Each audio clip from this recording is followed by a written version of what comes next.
picture this, your chosen plucked from a sea of silent, beautiful women, for the unimaginable honor of sharing a night with the Son of Heaven, the most powerful man in the world.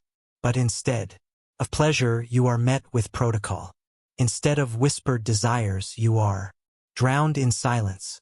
No privacy, no escape, no say in the matter. This is not a dream of passion. It is the terrifying reality of the Imperial Harem. Deep in the heart of the forbidden city, surrounded by high red walls and watchtowers, lay the most mysterious and meticulously controlled ecosystem in imperial history. Within these labyrinthine corridors, nestled behind carved screens and jade-inlaid doors, the emperor's private chambers operated under a regime of absolute control. These were not spaces of intimacy or freedom. They were instruments of dynastic stability, ritualized surveillance, and political calculation. At the center of this gilded cage were the women of the harem, hundreds of them, empresses, imperial consorts, favored concubines, and nameless attendants, each one trapped in a system where beauty could be fatal, where affection could become ammunition, and where no woman truly belonged to herself. Contrary to popular myth, the harem was not a paradise of idle luxury and romantic leisure. It was a battlefield dressed in silk and incense, a cold, calculated bureaucracy disguised as a sanctuary. Every encounter between the emperor and a woman of the harem was carefully choreographed, tracked, and filed away by eunuchs, ministers, and astrologers. Nothing was left to chance. Nothing was ever truly private. Each evening began with ritual. After the emperor completed his imperial duties and took his evening meal, he retired to his secluded residence. But he was not alone. Awaiting him was the chief eunuch, bearing an exquisitely carved ceremonial tray. Upon this tray lay several jade plaques, cold, smooth, and inscribed with the names of eligible consorts and concubines.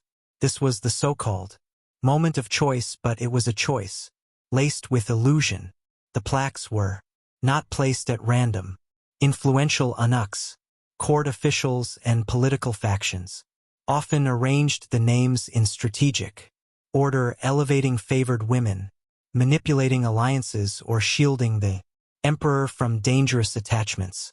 Flipping a jade plaque may have seemed like a private act, but in truth it was a calculated moment of statecraft. One flick of the emperor's wrist could shift the balance of power within the court. The chosen name set the machine into motion. The woman was immediately informed. There was no time to hesitate, no space for thought or emotion. She entered a whirlwind of preparation. First came the ritual purification, a bath in water steeped with exotic herbs, precious flowers, and oils from distant provinces. These baths were not simply for hygiene. They were steeped in belief, thought to clear bad luck, enhance fertility, and purify the spirit. They marked the beginning of a transformation from woman to imperial vessel. She was then dressed in an embroidered robe, often a single silken garment adorned with motifs of dragons, lotuses, cranes, or phoenixes. Each symbol carried layers of meaning: longevity, purity, obedience, prosperity. Even the threads were symbolic: gold embroidery for imperial favor, crimson silk for vitality. The robe was not for her. It was for him. Her body became a sacred canvas. Then came grooming to perfection. Her hair was combed and shaped into court-approved styles. Her skin was dusted with pearl powder. Her lips were tinted red with crushed flower petals. Her scent carefully chosen. Every detail of her appearance was curated to reflect harmony, submission, and imperial beauty. Before she could step beyond her chamber doors, she faced a final inspection by a high-ranking eunuch. His task was not to admire but to ensure safety. Jewelry was forbidden. Hair, pins, earrings, or any item that could hide poison or sharp edges were removed. Even fingernails were checked. No accessory was allowed that could even conceivably threaten the emperor. And then, perhaps the most haunting part of the night, she was lifted onto a silk draped stretcher, borne aloft by silent, trusted eunuchs, not to pamper her, not to honor her, but to control her, keeping her feet off the ground, removed any chance of smuggling weapons, messages, or contraband beneath her robes or in her shoes. She became a floating, voiceless object gliding through the dim corridors of the forbidden city, toward an encounter more sacred than sensual. Upon arrival at the emperor's residence, another inspection was sometimes conducted. The stakes were too high for trust. She was then placed upon the imperial bed, where she lay in complete silence. She could not speak. She could not initiate contact. She could not move unless directed. Every moment was governed by rigid protocol. Speech could only occur if the emperor chose to address her. This was not a suggestion. It was an iron rule, a manifestation of the court hierarchy. She was not a partner. She was an offering to the state. Even the time they spent together was tightly regulated. A eunuch waited just outside the chamber, listening. 1 hour. That was the limit. As the clock ticked, silence reigned. When the hour neared its end, the eunuch would softly call out to the emperor. If there was no reply, he was authorized to enter to ensure that nothing had gone wrong, to ensure the emperor still breathed.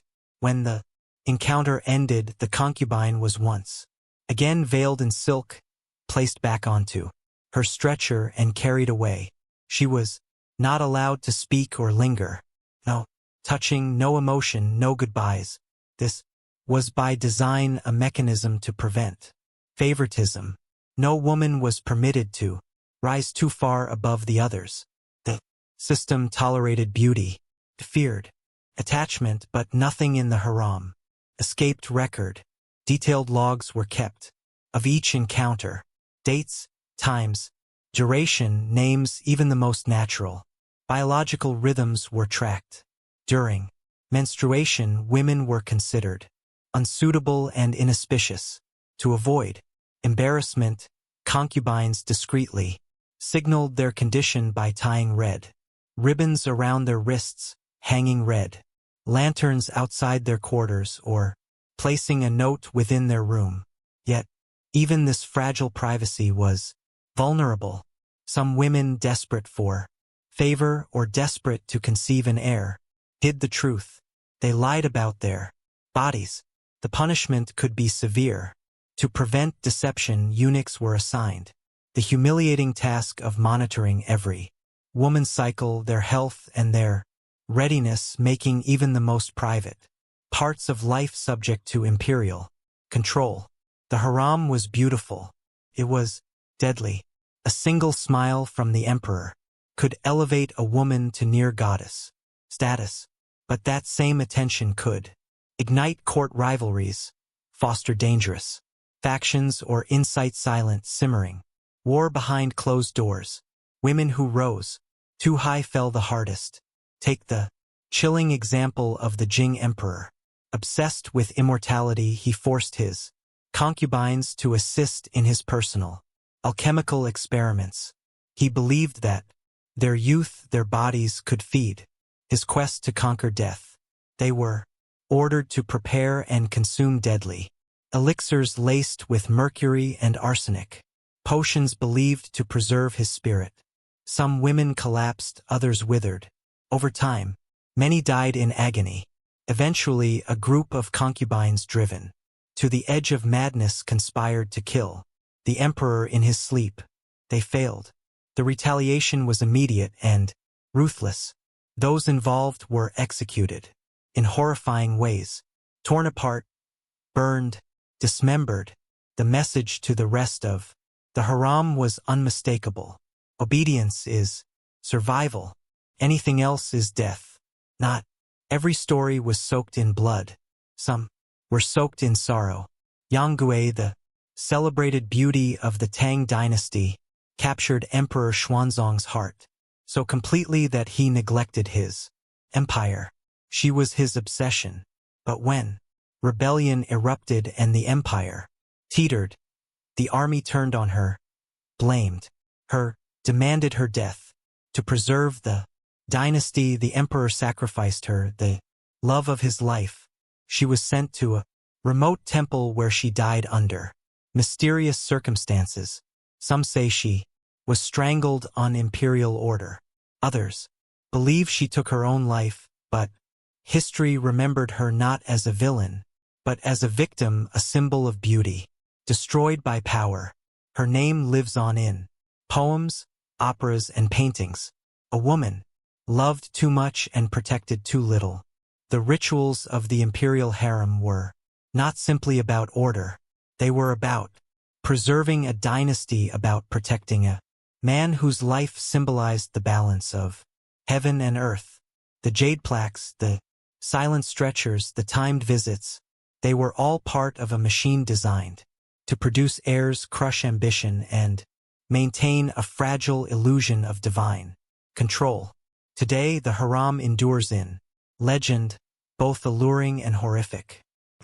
Is one of the most complex, haunting, and misunderstood institutions in Chinese history, a place where bodies were governed by law, where intimacy was orchestrated like war, and where silence spoke louder than any scream, because in the Forbidden City even love was a matter of